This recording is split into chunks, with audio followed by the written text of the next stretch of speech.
Ada apa dengan Komnas HAM? Tiba-tiba menghembuskan kembali dugaan pelecehan seksual pada kasus pembunuhan Brigadir Yosua. Dugaan kuat adanya tindak pelecehan di Magelang dituangkan dalam salah satu poin rekomendasi Komnas HAM kepada Polri. Terdapat dugaan kuat terjadinya peristiwa kekerasan seksual yang dilakukan oleh Brigadir J kepada saudari PC di Magelang tanggal 7 Juli 2022.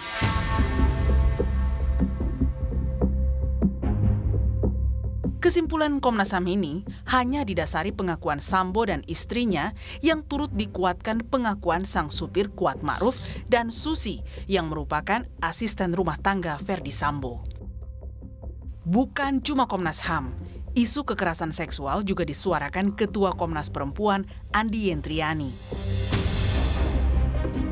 Menurut Andi, Putri enggan melaporkan kasus pelecehan yang menimpanya pada tanggal 7 Juli di Magelang itu karena perasaan malu dan takut. Dalam kasus ini, posisi sebagai istri dari seorang petinggi kepolisian pada usia yang jelang 50 tahun, memiliki anak perempuan maupun rasa takut pada ancaman dan menyalahkan diri sendiri sehingga merasa lebih baik mati, ini disampaikan berkali-kali. Dua keterangan petinggi lembaga negara ini membuat publik heran. Bagaimana bisa isu pelecehan yang sudah ditutup Bareskrim Polri pada 12 Agustus lalu dihidupkan kembali? Berdasarkan hasil gelar perkara tadi sore, kedua perkara ini kita hentikan penyidikannya. Kita anggap bahwa dua laporan polisi ini menjadi satu bagian masuk dalam kategori obstruction of justice. Ya, ini bagian daripada upaya untuk menghalang-halangi pengungkapan daripada kasus 340. Jangankan publik, LPSK juga meragukan rekomendasi Komnas HAM soal adanya dugaan pelecehan seksual yang dilakukan seorang ajudan kepada istri jenderalnya. LPSK berkeyakinan peristiwa pelecehan seksual itu tidak masuk di akal. Ketika rekonstruksi atas peristiwa di Magelang tanggal 7 itu Ibu PC masih bertanya kepada RR, di mana almarhum Joshua, di mana Joshua. Kemudian RR membawa Joshua menghadap Ibu PC di kamar. Jadi nggak lazim bahwa korban kekerasan seksual yang biasanya mengalami trauma, depresi, stres, dan sangat benci dengan pelakunya masih bertanya tentang pelaku. Korban masih bertemu dengan terduga pelaku di kamarnya. Temuan Komnas HAM yang menyebut adanya kekerasan seksual pada Putri Chandrawati juga ditentang keluarga korban. Roslin Simanjuntak meminta Komnas HAM menunjukkan bukti kekerasan seksual yang diduga dilakukan Yosua. Kalau tanggapan kami dari keluarga ya, buktikan aja. Tidak mungkin di Magelang itu nggak ada CCTV juga kan? Tidak mungkin nggak ada CCTV. Ya dibuktikan aja kalau memang Komnas HAM di sini jadi sebagai penyidik, karena kemarin penyidik sudah kami dapat surat ya, sudah diberhentikan masalah pelecehan seksual, bahasanya tidak ada. Sekarang Komnas HAM ya karena sudah jadi penyidik, silakanlah Komnas HAM menunjukkan bukti-buktinya. Dan kami perlu itu CCTV juga di Magelang dibuka. Jangan cuma CCTV yang ada di Saguling dan dengan yang ada di Duren 3 yang dibuka. Silakan Komnas HAM membuka seterang-terangnya. Ada apa di balik permintaan mengusut kembali dugaan pelecehan Yosua terhadap Putri Chandrawati? Benarkah narasi pelecehan seksual ini dihembuskan Komnas HAM untuk membela kepentingan Sambo dan sang istri?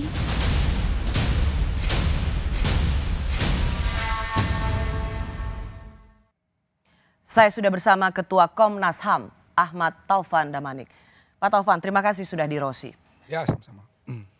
Rekomendasi Komnas HAM yang sudah dirilis ke publik itu dianggap rekomendasi sesat. Apa tanggapan Anda? Yang pertama, kita harus lihat pilar utama dari rekomendasi Komnas HAM. Pilar utamanya adalah bahwa telah terjadi extrajudicial killing. Baik, itu salah satu rekomendasi. Bukan salah satu, itu justru yang pertama. salah satu konstruksi hukum yang ditemukan oleh Komnas HAM. Dan kemudian obstruction of justice. Maka dalam bahasa yang sederhana saya selalu katakan ini kejahatan yang sempurna. Oke. Itu mengikat apa yang sudah dirumuskan juga oleh penyidik 340. Gitu. Baik, kalau begitu saya ingin masuk kepada apa yang disebut dengan rekomendasi sesat. Rekomendasi sesat adalah ketika Komnas HAM dalam rilisnya mengatakan adanya pelecehan seksual. Ada dugaan kuat. Ada dugaan kuat pelecehan seksual. Apa urusannya sama Komnas HAM? Kalau kita baca Undang-Undang TPKS ya, di situ jelas dalam pasal 89 kalau nggak salah ya. Salah satu lembaga yang bertugas melakukan pemantauan terhadap peristiwa-peristiwa kekerasan seksual selain pemerintah itu adalah Komnas Perempuan, Komnas HAM, KPAI dan juga KPPA. Itu normatifnya. Ya. Tapi saya mau masuk bahwa itu adalah motif yang sudah ditutup oleh polisi. Sudah di SP3. Kenapa masih dibuka lagi oleh Komnas HAM? Siapa yang bilang tutup? Sudah ditutup. Tidak. Di dalam BAP, di dalam rekonstruksi, dalam berkas perkara yang dikirimkan kejaksaan. Walaupun sekarang kembali lagi. Itu di Magelang? Di Magelang. Oke, baik. Berarti Anda ingin mengatakan bahwa dugaan kuat pelecehan seksual itu di Magelang? Iya. Ya, baik. Betul. Kalau begitu saya ingin masuk bahwa soal pelecehan seksual ini, Pak Taufan, ini adalah bagian dari kebohongan. Kebohongan soal tempat dan kemudian dipindahkan ke Magelang. Mengapa Komnas HAM masih memberikan ruang untuk kebohongan-kebohongan selanjutnya? Coba dibaca baik-baik ya, saya bacakan di sini ya. Rekomendasinya adalah meminta kepada penyidik untuk menindaklanjuti temuan fakta peristiwa oleh Komnas HAM RI ya, dalam proses penegakan hukum. Dan memastikan proses tersebut berjalan imparsial, bebas intervensi, transparan, akuntabel dan berbasis saintifik. Baik, saya akan tambahkan lagi Pak Ketua. Kesimpulan dan rekomendasi. Saya mau masuk kesimpulan. Terdapat dugaan kuat terjadinya peristiwa kekerasan seksual yang dilakukan oleh Brigadir J kepada saudari PC di Magelang tanggal 7 Juli 2022. Iya. Dugaan kuat. Iya. Dari mana dasarnya? Kalau saya katakan ya, basis kita harus pada Undang-Undang TPKS. Di dalam Undang-Undang TPKS, selain kesaksian korban, maka kesaksian-kesaksian lain. Kalau kita baca pasal 25 ayat 3. Taufan, tidak ada kesaksian yang melihat adanya pelecehan seksual. Saya jelaskan pasal 25 ayat 3 A dan B. Kesaksian-kesaksian yang bahkan bukan berdasarkan melihat sendiri, menyaksikan sendiri atau mendengar sendiri, tetapi kesaksiannya dianggap berhubungan dengan peristiwa tersebut, itu bisa dianggap mendukung. Pak Taufan, makanya kesaksian korban yang memang dalam TPKS atau tindak pidana kekerasan seksual harus kita dengar, berpihak pada korban. Tapi korban ini sendiri sudah berbohong sejak awal.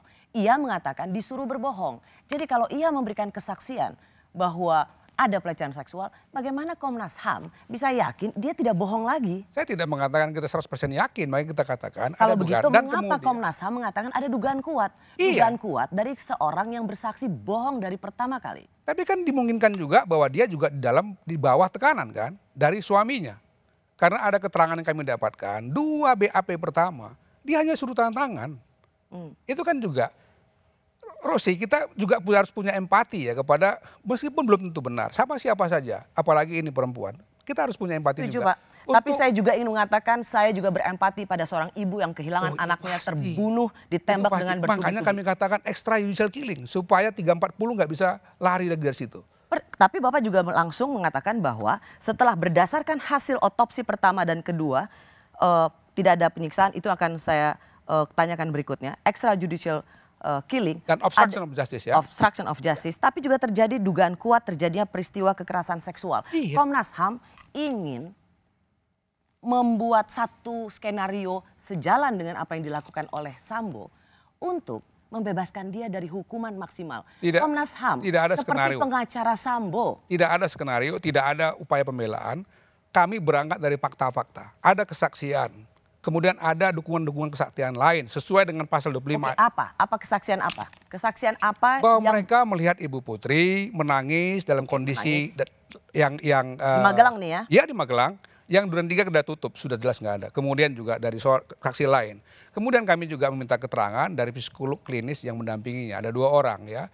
Setidak-tidaknya mereka berdua ini mengatakan bahwa Ibu Putri ini ketika dimintai keterangan, melakukan pendekatan dan pendalaman, tetap konsisten dengan penjelasannya. Konsisten penjelasannya apa? Jadi ini adalah indikasi awal. Apa konsisten penjelasannya? Bahwa dia mengalami kekerasan seksual. Tidak, oke, baiklah. Tapi sejak awal ia hanya bisa menangis, ia hanya bisa mengatakan malu, Iya, enggak, pada akhirnya dia cerita detail kepada Komnas Perempuan. Kami kan minta bantuan Komnas Perempuan ya. Saya, Pak Anam, sebagai laki-laki memiliki hambatan untuk melakukan pendekatan. Karena itu kita minta teman-teman Komnas Perempuan. Dari pendalaman mereka 2 kali yang terakhir, setelah sebelum-sebelumnya hanya nangis-nangis, maka dia menjelaskan secara detail. Tapi sekali lagi. Sorry. Dia menjelaskan secara detail kemana? Ke Komnas Perempuan dan Komnas HAM? Di dalam tim itu ada juga Komnas HAM-nya. Ada Ibu Sandrayati, ada staf perempuan. Penjelasan secara detail. Karena kita tahu di Duren 3, di tempat TKP yang berisi kebohongan itu disebut meraba organ intim. Iya, itu juga dia katakan. Bahwa dia diminta untuk mengikuti skenario yang dibuat suaminya itu dalam bentuk BAP. Itu Pak Ketua, kalau seorang perempuan berada dalam tekanan untuk berbohong, kenapa masih lagi diberikan ruang untuk meresonansi kebohongan itu? Belum tentu kita mengatakan itu kebohongan, makanya harus diuji. Kan kami katakan, kita minta penyidik untuk mendalami dengan tindakan yang akuntabel, transparan, imparsial, dan menggunakan saintifik. Makanya salah satu yang saya usulkan waktu itu, Pak penyidik gunakan lie detektor saya bilang. Atau gunakan ahli independen di luar 2 psikolog klinis. Saya mau tanya ini Pak Ketua, terdapat dugaan kuat terjadinya peristiwa kekerasan seksual. Dugaan kuat itu luar biasa ke Komnas HAM memberikan kesimpulan seperti itu. Padahal Kapolri sendiri di Komisi 3 DPR ditanya oleh anggota DPR Komisi 3. Apa yang terjadi di Magelang? Kapolri saja mengatakan bahwa bisa ada 2, kekerasan seksual atau asusila.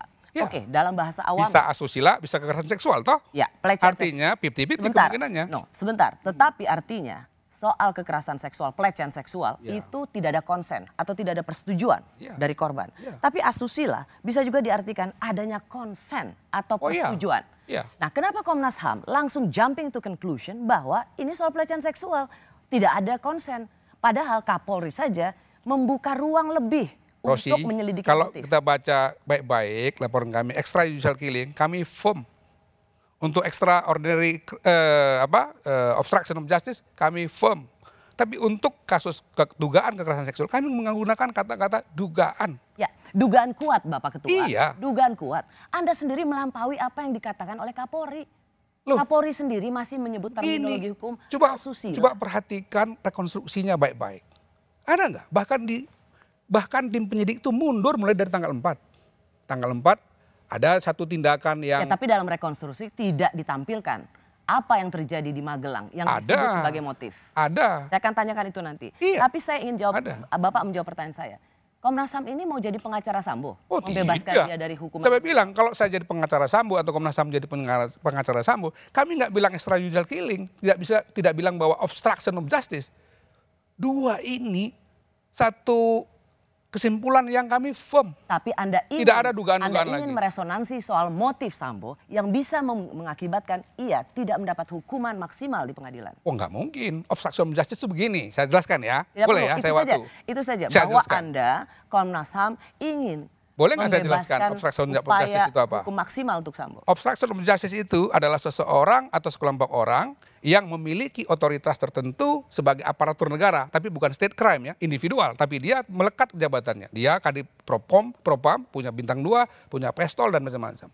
Dia menggunakan seluruh kekuasaannya itu untuk membunuh orang di luar hukum. Oke. Nggak ada reason yang bisa membebaskan dia kalau kita menggunakan. Bagaimana kemudian dengan motif yang diresonansi? Tidak akan bisa. Jadi dengan alasan apapun, misalnya saya marah karena istri saya mengalami kekerasan seksual, martabat rumah tangga saya diinjak-injak, tidak bisa dibenarkan oleh hukum. Kalau kesimpulannya obstruction of justice, kesimpulannya adalah extrajudicial killing, apalagi ditambahkan dengan obstruction of justice. Bagaimana dia melakukan suatu berbagai upaya untuk memanipulasi, menghilangkan barang bukti. Bukan saja abuse of power. Kalau abuse of power kan saya ketua Komnas, saya menggunakan institusi saya. Bukan. Dia lebih dari itu. Sebab dia juga bisa mempengaruhi unit-unit di luar dari unit propam. Luar biasa itu. Kejahatannya sempurna. Kalau itu kesimpulan Komnas HAM, bagaimana kami bisa dianggap sebagai pengacara Sambo? Kita tidak memberikan sedikit pun ruang bagi Sambo untuk tidak mendapat hukuman berat. Anda akan jawab sekali lagi keraguan publik bahwa Komnas HAM bertindak sebagai kuasa hukum Sambo. Karena apa? Karena Komnas HAM ada untuk membela korban. Tapi korban yang mana? Seorang bawahan yang ditembak bertubi-tubi hingga mati atau komandan yang masih hidup dan jadi perancang pembunuhan? Di mana posisi Komnas HAM? Kalau tanggapan kami tentang pelecehan di Magelang, kami minta ya ke Komnas HAM ya, bukti-bukti yang akurat. Contoh kecil aja ya, di Magelang, di rumah Magelang mungkin nggak ada CCTV ya. Tolong dong ditunjukkan kebenarannya. Jangan cuman omongan PC ya, yang didengarkan ataupun omongan si Kuat. Ini sekali berbohong akan terus menggali kebohongan terus. Ini harus bijak juga tim penyidik di sini dan Komnas HAM ya, jangan mau selalu dibohongi oleh Ibu PC. Pak Taufan Damanik, Ketua Komnas HAM, bisa merasakan nggak hati keluarga yang hancur akibat rekomendasi Komnas HAM? Dugaan kuat pelecehan seksual. Oh iya, saya tahu dan saya sejak awal. Dan biasa aja gitu Komnas HAM? Oh tidak, saya mengalami hujatan yang luar biasa. Tapi saya katakan dalam rangka penegakan hukum dan membuka tabir ini sejelas-jelasnya. Saya katakan gini ya, kalau seandainya Komnas HAM tidak memberikan rekomendasi itu untuk disidik lebih dalam dengan menggunakan scientific, ya sekarang salah satunya menggunakan lie detector. Apa yang terjadi? Di persidangan BAP itu akan menjadi pembicaraan di antara jaksa, hakim, terdakwa, pengacara. Dan tidak ada pembanding dari keluarga Joshua. Sebab keluarga Joshua tidak akan tampil di pengadilan, di persidangan itu. Jadi semata-mata dari FS, istrinya dan beberapa saksi yang itu saya katakan klaster dari keluarga dia. Jadi intervensi Komnas HAM dengan memberikan rekomendasi itu memungkinkan ruang di mana misalnya temuan dari ahli atau lie detector atau instrumen yang lain mengatakan sebaliknya. Ya, tapi kami juga banyak mewawancarai para perwira tinggi polisi. Lie detector itu juga tidak akan bisa berlaku kalau orang sudah kebiasaan bohong. Dia berbohong soal pelecehan seksual di Duren 3, dia berbohong tentang banyak hal. Jadi kalau begitu berarti tinggal kita serahkan kepada hakim untuk hakim menggunakan wewenang dia sebagai wakil Tuhan di muka bumi untuk mengatakan apa itu benar apa tidak. Ini poin bagaimana kecewanya publik pada Komnas HAM. Saya bisa paham. Dan saya mendapatkan juga luar biasa hujatan itu. Saya menganggap sebagai Ketua Komnas HAM, saya harus menanggung resiko apapun keputusan yang diambil. Dulu kalau Rosi masih ingat, Komnas HAM mengatakan KM50 bukan pelanggaran HAM yang berat. Sampai hari ini saya masih dihujat. Tapi saya katakan, karena itu adalah fakta-fakta yang kami susun, kami konstruksikan, maka kita harus bertanggung jawab. Bahwa ada kontroversi, ada profesor hukum yang menolak, yang mempersoalkan itu, tapi juga ada yang mendukung, itu biasa menurut saya. Begini Pak Taufan Damanik, Ketua Komnas HAM. Sejak awal Komnas HAM ini begitu bergelora dan bangga sekali sebagai pihak yang pertama kali mendatangi keluarga di Jambi, mengikuti seluruh konstruksi hukum dan lain sebagainya. Dan kita juga punya harapan yang sama pada Komnas HAM bahwa keterlibatan Komnas HAM ini untuk pengungkapan kasus pembunuhan Joshua.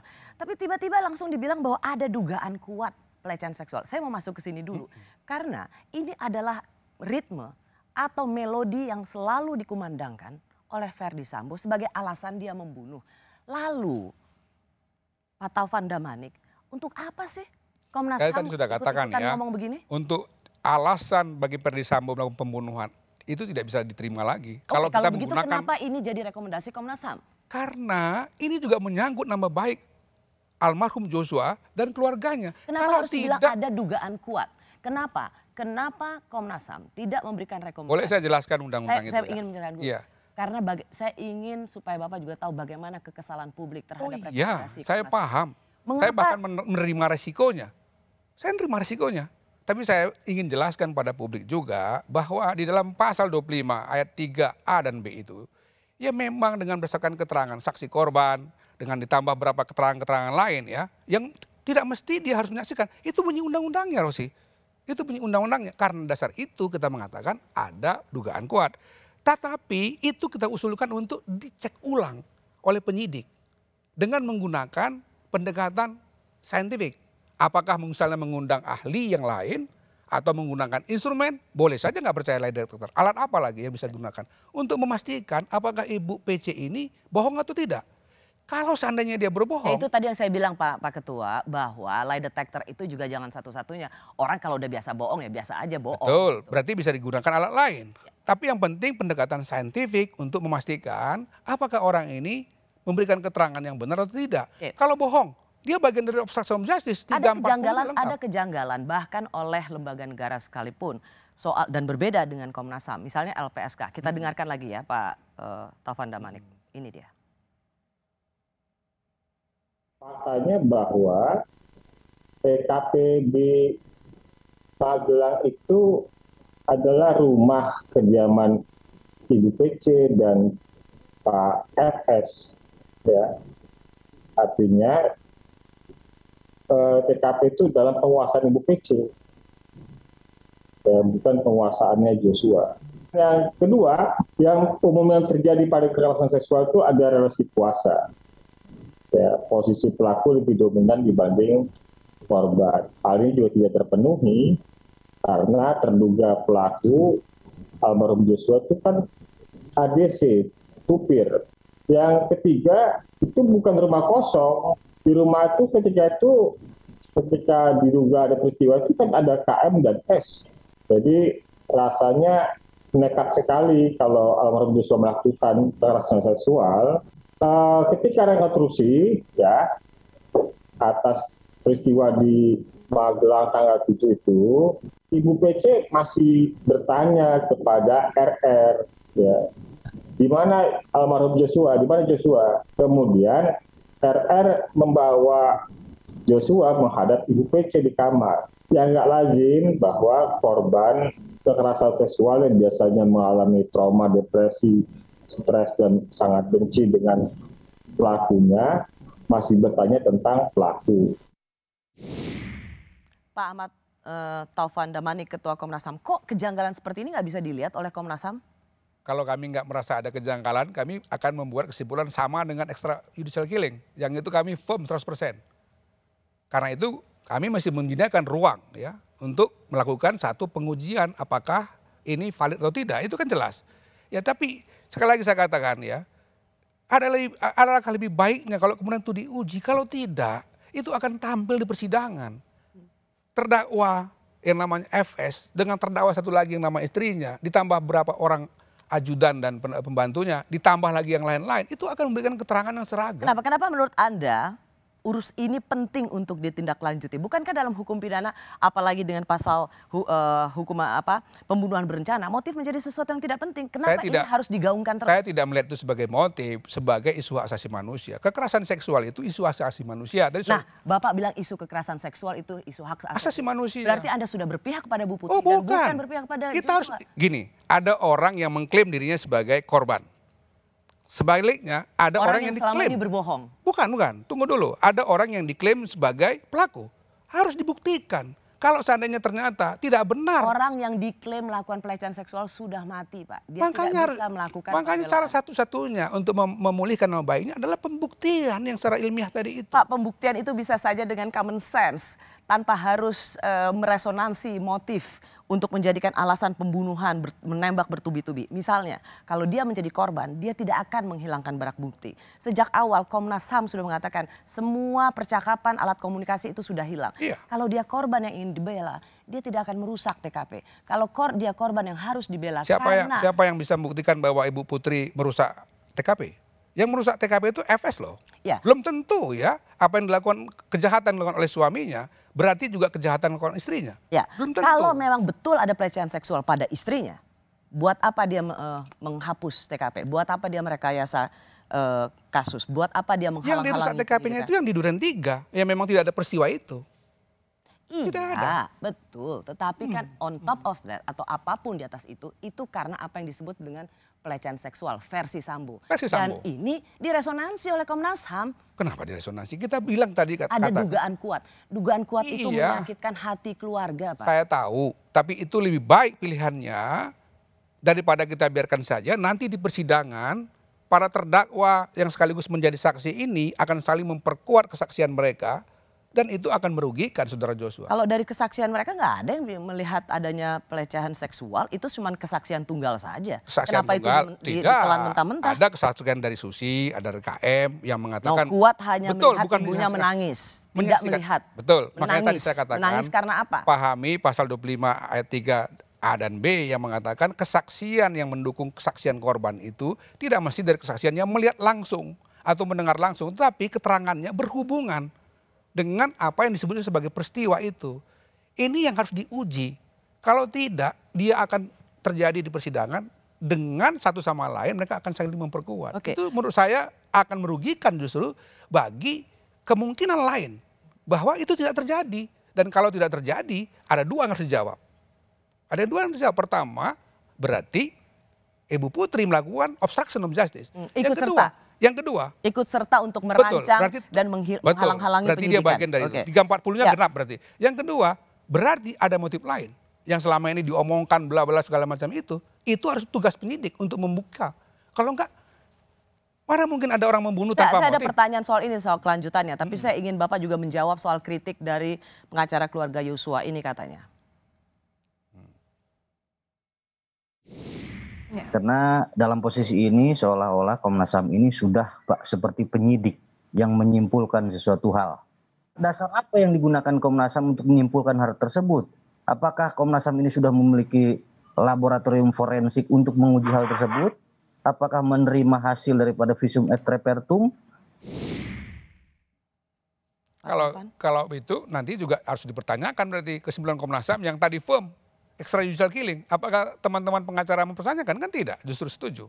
Jadi jangan pada hal tertentu yang kita sepakat, kita setujui Komnas HAM dan kita tidak mempersoalkan posisinya, tapi pada hal lain yang kita masih berdebat misalnya, kita mempersoalkan posisi Komnas HAM. Ya karena memang soal isu pelecehan seksual ini banyak sekali yang melihat ini sesuatu yang memang menjadi motif untuk membenarkan tindakan pembunuhan itu. Tadi sekali saya katakan extrajudicial killing tidak ada pintu untuk membuka motif yang membenarkan. Motif apapun tidak bisa dibenarkan. Karena extrajudicial killing artinya orang ini dengan kekuasaan yang dia miliki sudah secara hukum melanggar ketentuan itu. Dan dia melakukan pembunuhan itu melawan hukum. Yang kedua, dikunci dengan obstruction of justice.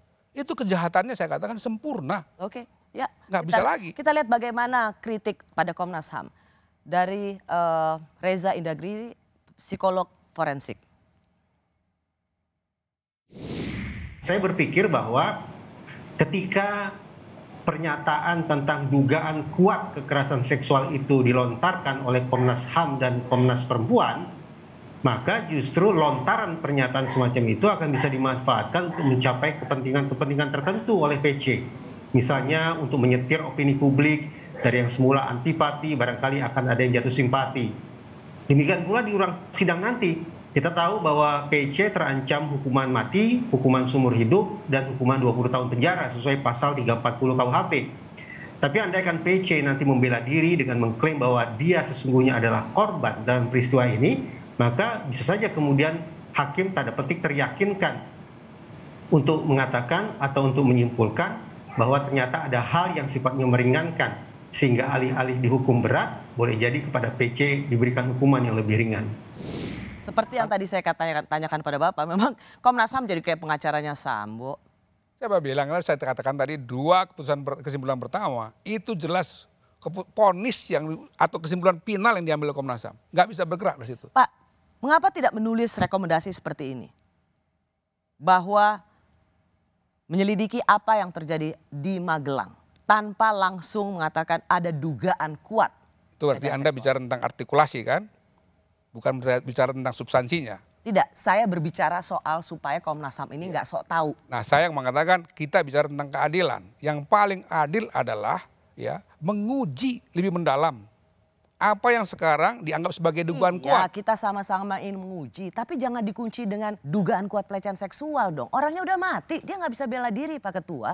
Ada label, dia melakukan pelecehan seksual, pencabul dan lain sebagainya. Pada orang nggak bisa bela. Tadi, justru ini kesempatan untuk melakukan pembelaan dengan menggunakan instrumen pengujian. Pak, membela orangnya udah mati. Loh, Pak, justru kalau orangnya sudah meninggal, tidak bisa bela diri di pengadilan. Sekarang ini bisa dimungkinkan karena ada instrumen yang kita usulkan supaya melakukan itu tadi lie detector dan pendampingan psikolog klinis. Apalagi kalau enggak? Ya, kalau misalnya perempuan hanya bisa menangis dan bilang malu dan lain sebagainya. Enggak dong. Buktinya dia sekarang udah bisa membuat kesaksian kepada Komnas Perempuan dan tim yang dibantu oleh Komnas HAM. Bisa. Kepada penyidik yang terakhir, makanya dari penyidik kemudian lahir BAP. BAP lahir rekonstruksi, coba aja lihat rekonstruksinya. Kan ditampilkan peristiwa Magelang. Kenapa Komnas HAM tidak memberikan ruang untuk menyelidiki apa yang terjadi di Magelang? Apapun itu. Jadi tidak usah dikunci dengan dugaan kuat pelecehan seksual.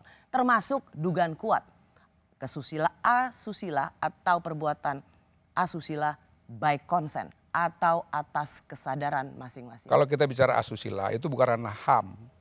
Hak asasi manusia itu ranahnya kekerasan seksual. Itu akan saya katakan, ayolah kita merujuk kepada undang-undang TPKS. Kita berjuang cukup luar biasa untuk supaya ada undang-undang ini. Mari kita gunakan untuk menguji kasus apapun yang kita sebut sebagai dugaan kekerasan seksual. Dengan tenang, dengan jiwa yang tenang saja, ya, tidak perlu misalnya terlalu emosional. Walaupun saya tahu publik sudah punya satu pendapat, ya, satu opini, perasaannya tercurah selama sekian lama. Kenapa publik emosional terhadap ini? Ya. Bagaimana orang yang sudah mendapat kekerasan atau pelecehan seksual, dia masih manggil orang itu, mana Joshua, di mana korban yang sudah dilecehkan, tapi masih manggil orangnya. Saya tidak mau berdebat terlalu detail ya, nanti soal-soal yang disampaikan oleh LPSK, saya kira itu terlalu detail kita bicara itu. Tapi itu menjadi kesaksian yang terbuka publik. Makanya saya gunakan. Dan itu it doesn't make sense kalau Komnas HAM kemudian mengatakan ada dugaan kuat pelecehan seksual, korbannya masih manggil si pelakunya. Betul, makanya itu semua pertanyaan menurut saya bagus menjadi challenge terhadap apa yang kita sebut sebagai satu keyakinan tertentu. Dugaan itu di-challenge dengan pertanyaan-pertanyaan kritis. Diuji oleh instrumen saintifik. Kan begitu. Itu yang paling adil. Kalau seandainya misalnya itu tidak benar, maka dipulihkan. Tugas negara untuk memulihkan itu. Kalau ternyata benar misalnya, kan juga yang namanya Ibu Putri juga harus mendapatkan hak kan. Itu yang adil kan.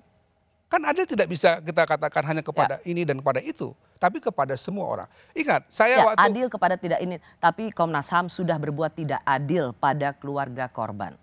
Betul. Kita akan masuk ke rekonstruksi Pak Taufan Damanik. Karena dari puluhan adegan reka ulang, ada 2 adegan krusial yang tidak diperagakan. Yaitu soal pelecehan seksual dan adegan Ferdy Sambo menembak Yosua. Lalu dari mana memastikan kebenaran soal pelecehan yang dinilai sebagai penyulut pembunuhan?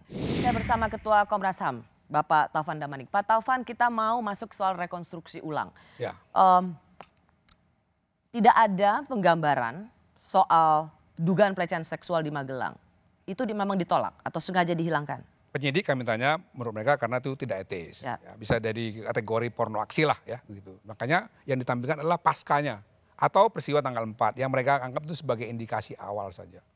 Di situ kan ada kelihatan Bu Putri berbaring gitu. Ya. Lalu ada Kuat sebagai supir juga duduk di situ. Yosua juga ada di situ.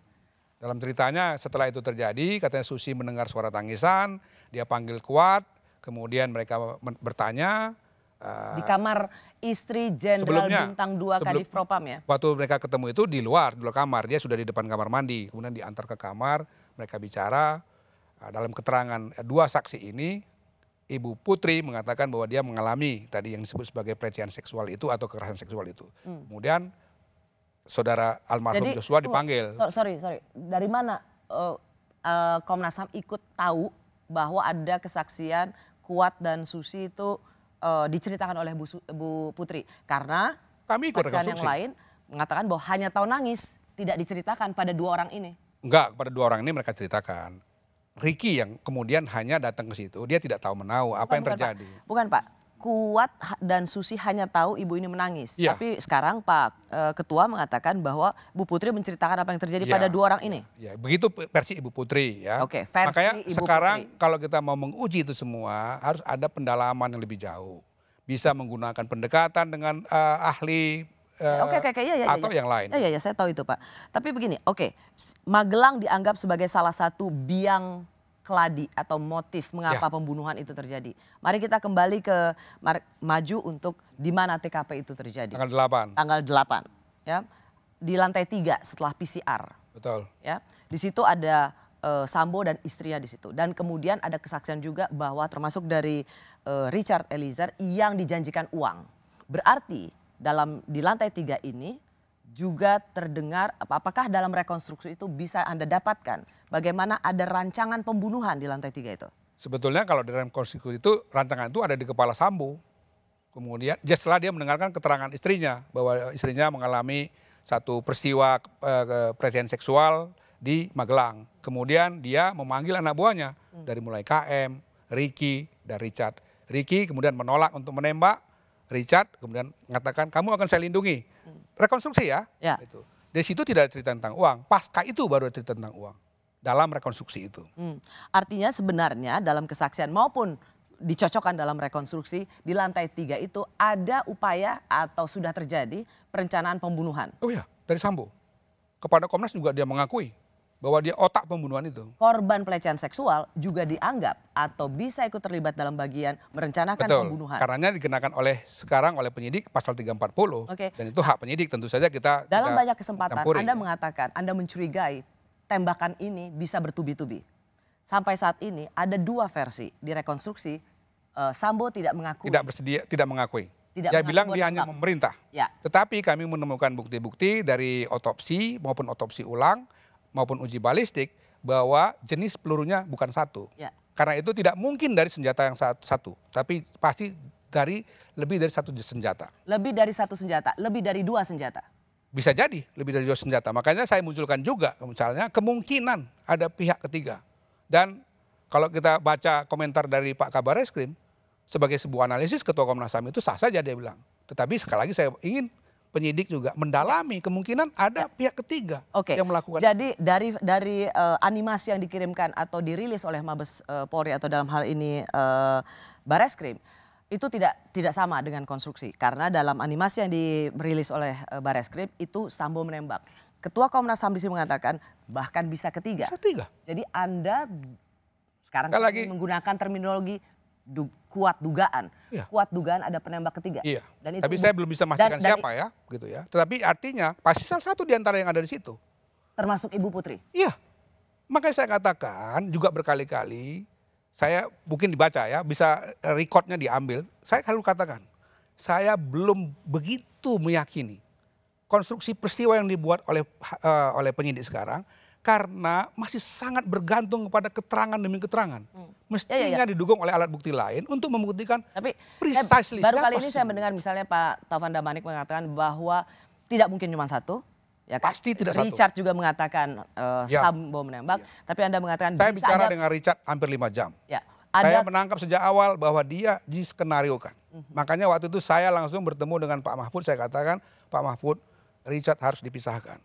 Saya juga bicara dengan KB Intelkam untuk soal yang sama. Dan alhamdulillah mereka berhasil melakukan itu ya, terutama dari pihak penyidik tim sus. Dan kemudian terjadi keterangan. Yang ingin saya highlight di sini adalah bisa lebih dari 2 penembak. Dan bisa dalam hal ini Anda juga mengatakan kuat dugaan bisa Ibu Putri. Makanya harus ada kuat Ibu Putri. Saya nggak mengatakan begitu ya, karena ada orang-orang lain di situ kan. Tapi kan kita sebagai mendorong penyidik ini untuk mendalami, jangan terbatas pada keterangan semata-mata. Mereka katakan ada bukti lain. Sebab begini, ada satu problem yang luar biasa di situ. Adalah dihilangkan yang nama CCTV. Di dalam rumah. Orang kan sempat mikir, kan sudah ditemukan tempo hari CCTV. CCTV yang ditemukan itu CCTV di luar. Di dalam itu dihilangkan. Dan kami lihat dekodernya memang dirusak di situ. Kenapa saya tidak melihat ada rekomendasi untuk melihat siapa saja yang ikut menembak di TKP? Dalam pembicaraan kita secara khusus kita bicarakan, Rosi. Ada hal-hal yang begini. Anda mengatakan itu hanya dalam pembicaraan khusus. Tetapi sesungguhnya Anda dan internal Komnas HAM meyakini ini tidak saja Richard Eliezer, tidak saja cuma Sambo yang menghabisi nyawa Yosua, tapi ada satu lagi. Bisa jadi. Kenapa itu tidak ada dalam rekomendasi yang dikeluarkan Komnas HAM? Betul, kita hanya mengatakan bahwa untuk sementara kita temukan ini, 2 orang ini. Dan itu aja dibantah sama Sambo. Sambo tidak mengakuinya. Ya nggak apa-apa dong. Makanya, yang namanya tersangka pembunuhan boleh bohong. Dalam berbagai pernyataan saya katakan, dimungkinkan ada orang ketiga. Karena itu juga saya tambahkan dalam berbagai kesempatan. Supaya penyidik mendalami dengan bukti-bukti yang lebih kuat. Sehingga tidak bisa terjadi, katakanlah kekeliruan. Sebab ini penting sekali. Sorry. Saya mau tanya. Jadi Anda terbuka peluang bahwa Bu Putri ikut nembak? Ya terbuka peluang. Bisa juga kuat. Ya kan? Kan ada di situ. Makanya saya kira itu yang saya ingin dengar sih. Alat bukti itu penting. Juga begini. Coba ya di awal mungkin orang masih ingat atau tidak ya. Saya yang orang pertama mengatakan jangan sampai ada seorang anak muda yang namanya Richard menjadi tumbal dari peristiwa ini. Jadi saya nggak kena prank sejak awal. Karena saya sejak awal ketemu Richard, saya yakin bahwa dia ini jadikan tumbal. Bagaimana ini anak bisa menceritakan kepada saya 5 jam tanpa sedikit pun bergeming melakukan pembunuhan terhadap Joshua. Dan saya tanya, kamu punya masalah apa sama Joshua? Oke, Nggak ada. Pak Taufan, saya rasa itu sudah banyak Bapak bicarakan. Ya. Yang ingin saya tanyakan adalah bagaimana pilihan-pilihan sikap dan rekomendasi dari Komnas HAM. Komnas HAM juga mengatakan tidak ada penganiayaan. Sebentar, Pak. Penyiksaan. Tidak ada penyiksaan. Komnas HAM juga dianggap overacting dan kebanyakan ngomong. Ada juga kesimpulan dan rekomendasi dari Komnas HAM, yaitu poin ketiga. Berdasarkan hasil otopsi pertama dan kedua, ditemukan fakta tidak ada penyiksaan terhadap Brigadir J, melainkan luka tembak. Dasarnya apa, Pak? Ya, memang itu hasil dari otopsi.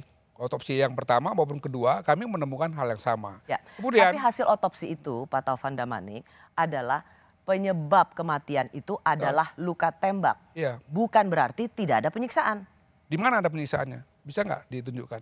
Kan Nggak Bapak ada. melihat dari hasil otopsi. Iya. Ya. Dan Dokter kami forensik- mendengarkan cerita juga dari keterangan dari yang lain. Pak, dokter forensik saja mengatakan dia tidak mengatakan tidak ada penyiksaan. Artinya belum tentu tidak ada penyiksaan. Penyiksaan itu asal katanya dalam konsep hak asasi manusia, ya konvensi anti torture, itu torture. Apakah ada torture di dalam peristiwa Joshua selain penembakan yang menyebabkan kematian? Ya. Tidak ada. Tapi dari mana? Dari mana mengambil kesimpulan itu? Kan mengatakan dari hasil otopsi 1 dan 2. Dokter forensik saja yang saya wawancara, Pak, mengatakan bahwa penyebab kematiannya luka tembak. Iya. Ia tidak pernah mengatakan tidak ada penyiksaan. Memang karena dia bicara tentang medis. Iya, lalu kenapa Kami bicara Komnas HAM dari jumping into conclusion Tidak. dengan terminologi hukum tidak Dalam ada perspektif penyiksaan? hak asasi manusia yang disebut torture itu adalah satu tindakan penyiksaan secara fisik maupun non fisik yang mengakibatkan satu kesakitan yang luar biasa. Pak Penembakan Ahmad tidak Taufan, hanya ini rasanya kelas tahun pertama untuk hak asasi manusia. Dari sisi penembakan yang bertubi-tubi itu juga sudah bisa dikatakan penyiksaan. Oh tidak, itu pembunuhan. Penyiksaan dengan pembunuhan berbeda, Rosi. Penyiksaan ada satu definisi tertentu, ya. Misalnya kasus-kasus dulu yang kita alami, ya kita selidiki di Aceh, ya. Ya. Kenapa itu harus keluar pertama dari Komnas HAM? Tidak pertama. Dari Itu mana? justru nomor 3 kan saya katakan. No, maksud saya yang pertama kali dokter forensik saja, ketua tim dokter forensik saja mengatakan kami tidak mengatakan tidak ada penyiksaan. Memang. Berarti belum tentu ada penyiksaan. Kenapa Komnas HAM langsung menutup apa yang menjadi Memang tidak harusnya ditemukan harus ada penyelidikan bukti-buktinya. lebih Misalnya lanjut. ada bukti, misalnya bekas pukulan kah, pencabutan kuku kah, itu tidak ditemukan buktinya. Jadi yang mana? Kemarin ada teman kita mengatakan, dia kan diintimidasi. Intimidasi yang mana? Kalau dia dimarah-marahin, dibentak-bentak, disuruh jongkok misalnya, itu kan bukan satu tindakan non fisik yang menyebabkan kesakitan yang luar biasa. Yang ada adalah penembakan bertubi-tubi termasuk di 2 tempat yang sangat mematikan. Sehingga dia mati. dada dan Iya, kepala. jadi kita tidak boleh lari dari fakta. Kalau faktanya memang hanya pembunuhan, jangan ditambahkan yang lain, Rosi. Hanya pembunuhan. Iya dong. Jangan ditambahkan yang lain. Apakah kalau pembunuhan saja itu tidak berarti orang ini harus dihukum berat? Harus dihukum berat. Oke, Pak, Gitu. kehadiran Komnas HAM ini kan sangat direspon positif oleh banyak orang. Dianggap bisa ikut membantu mengungkapkan kasus ini secara terang benderang, independen, imparsial. Tapi nyatanya Komnas HAM anti klimaks. Alih-alih untuk mendorong kasus ini terbuka Iya. terang benderang, Komnas HAM ini Saya dianggap persilakan overacting. saja orang untuk menilai. Kami tentu saja bukan satu lembaga yang bebas dari kritik. Bahkan bukannya kritik sekarang. Caci maki pun kami terima. Nggak ada masalah. Itu adalah resiko dari setiap apa yang kita kerjakan. Ya. Tapi sekali lagi, seperti tadi saya katakan. Kalau kami menemukan fakta bahwa ini adalah peristiwa pembunuhan semata, tidak dibarengi dengan penyiksaan, masa kami harus buat? Ya. Kalau Bukan misalnya, itu. kan dalam banyak hal kan Komnas HAM memuji polisi. Polisi sudah right on track. Iya, Nah. saya sebagai ketua harus membangun koordinasi yang positif, Oke. Rosi. Jadi pertanyaan selanjutnya adalah Tapi ngapain dalam Komnas HAM ada di sini? Kan polisi udah melakukan PR-nya dengan baik. Ngapain Komnas HAM ada di Saya sini? awalnya bahkan sebagai ketua, ini saya buka ya, saya yang katakan di awal, sudah ini Kompolnas saja. Saya katakan begitu. Jadi mau ngapain lagi Komnas HAM? Tapi di sini? kemudian ada permintaan dari Pak Mahfud, dari ke Mekah langsung telepon. Saya waktu itu sedang di dalam penerbangan tidak bisa telepon, dia telepon saudara Anam, kemudian juga dari Kapolri. Kapolri bahkan terbuka. Nah, beranjak dari permintaan dan juga melihat Undang-Undang 39/1999 bahwa kita memiliki mandat untuk melakukan pemantauan dan penyelidikan, kita lakukan. Yap. Juga tugas pengawasan. Oke, kan sudah right on track. Iya. Perlu nggak? Udah selesai? Selesai sekarang. Oke. Pak, ini kita bicara hari Kamis tanggal 8 September. Betul. Rekomendasinya akan diserahkan pada Presiden hari Ya, Senin nanti. Senin nanti. Oke, hari melalui Senin Pak nanti. Menko Polhukam. Oke. Dan juga DPR RI. Oke. Rilis yang dikirimkan ke publik, apakah akan serta-merta seperti yang diberikan kepada Menko Polhukam? Tentu beda. Atau sebegini, masihkah terbuka peluang terhadap kalimat atau narasi soal pelecehan seksual supaya lebih menyelidiki apa yang terjadi di Magelang tanpa harus melabelkan orang yang sudah mati sebagai pelaku pelecehan seksual? Bisa jadi. Terbuka nggak peluang untuk mengkoreksi itu? Iya. Terutama karena memang nanti level rekomendasinya kepada dalam hal ini Presiden, walaupun kita tidak bertemu langsung misalnya, tapi kan Menko Polhukam kan yang ini saya katakan terbuka nggak koreksi narasi bahwa selidiki apa yang terjadi di Magelang tanpa melabelkan orang yang sudah meninggal sebagai pelaku besok pagi kekerasan seksual. Komnas HAM akan kembali sidang paripurna untuk mendiskusikan ulang laporan itu dan menyiapkan rekomendasi yang lebih tinggi levelnya, terutama dalam rangka perbaikan institusi kepolisian. Kenapa saya bilang gitu? Tolong saya didengarkan sedikit. Dalam 5 tahun saya mimpin Komnas HAM, yang namanya kekerasan dan penyiksaan dari kepolisian itu banyak sekali dilaporkan. Jadi bukan hanya kasus ini. Supaya ada perbaikan yang lebih menyeluruh. Karena kita sekarang berbicara soal kasus. Kita menginginkan satu institusi Polri yang betul-betul bisa menjalankan penegakan hukum, pengayoman masyarakat yang baik. Dan itu salah satu tugas kami dalam rangka pengawasan. Dan ada MOU-nya. Ada MOU saya. Masih terbuka peluang untuk mengkoreksi itu. Semoga rekomendasi Komnas HAM tidak lagi dilihat sebagai rekomendasi yang sesat, sebagai kuasa hukum perancang kasus pembunuhan, tetapi sebagai lembaga independen yang memang membawa rasa keadilan dan berhikmat. Dan tidak melabelkan orang yang sudah mati sebagai pelaku korban seksual. Kita juga tidak bisa menjamin apapun yang kita buat tidak akan ada kritik dari masyarakat. Kritik menurut saya bagian yang sehat saja, nggak ada masalah. Kita berusaha menggunakan semua kritik itu sebagai masukan kita untuk tetap bekerja dengan benar. Baik, terima kasih Bapak Ahmad Taufan Damanik, Ketua Komnas HAM. Terima kasih untuk klarifikasinya. Terima kasih juga untuk Anda yang sudah menyaksikan Rosi. Tetaplah di Kompas TV. Hari Jumat 9 September kami merayakan ulang tahun yang ke-11. Rayakanlah bersama kami. Kompas TV, independen, terpercaya.